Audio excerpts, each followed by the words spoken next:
we're going to start showing you the examples between a maple that has been watered with the Protect and a maple that has been not watered with Protect. So this one here has been not watered with Protect this year to kind of show people what goes wrong.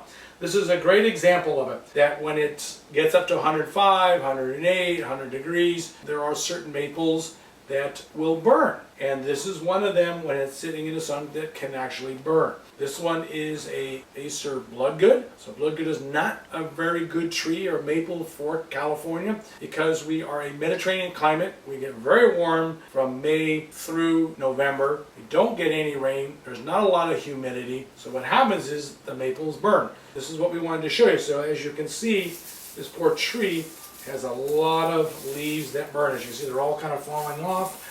We have a lot of kind of crispy. You can hear how dry they sound. So how we remedy this and fix this tree is that we pull or lightly pull on the leaves to see who comes off. Okay, and we get all the burned and crispy leaves off. Okay, take them off like this. Now what you'll notice is that I'm not pulling on the leaf. Okay, if I want to remove the leaf, I can pinch the leaf off like this and leave the stem still there. What we don't want to do is we don't want to tear the leaf off. So that means if the leaf is still sticking to the tree, it's not quite dry enough. Okay, so here there's a little bit of moisture still left in here compared to some of these right in here. What we'll do is we'll try to get all the leaves off. Then we're going to start to feed the maple, and we're going to feed it with the Foliage Pro, and we're also going to start watering it with the Protect. And that's going to start to bring brand new leaves out. So wherever the leaves fell off on this maple, in about 3 weeks, I'll have brand new leaves. They can do it over and over, but like I said before, we don't want to burn these trees over and over. So for every time you burn the leaves, that's food that's not going down to the root ball down here. It's very important that that food stays up here throughout the season. So by the time fall comes, it goes back down into the root ball and gives the tree food. What we're going to do is we're going to then now start watering with the Protect and start feeding the tree with the Foliage Pro. So the first application will be the Foliage Pro. Use a 1/4 teaspoon for every gallon of water and we'll water it in. Then I'll wait the next day and then I'll use the Protect. 1/4 teaspoon for every gallon of water and I'll water it in then. Because this tree's a 1 gallon container, we're only going to need to water it about every 3 days. So on the 3rd day, it might take about a ½ gallon of water. So you're not going to use a whole gallon. You want to make sure you don't water this thing every day. If you water it every day, there's a chance you could actually drown the tree. Yes, the tree can drown and die.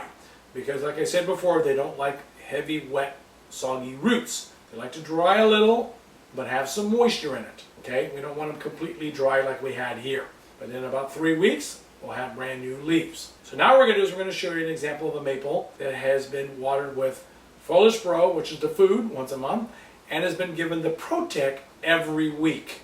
Okay, so you're going to see a dramatic difference. This maple has been watered with the Protect since around March time. We start watering the Japanese maples with Protect in March. I only do it once a month.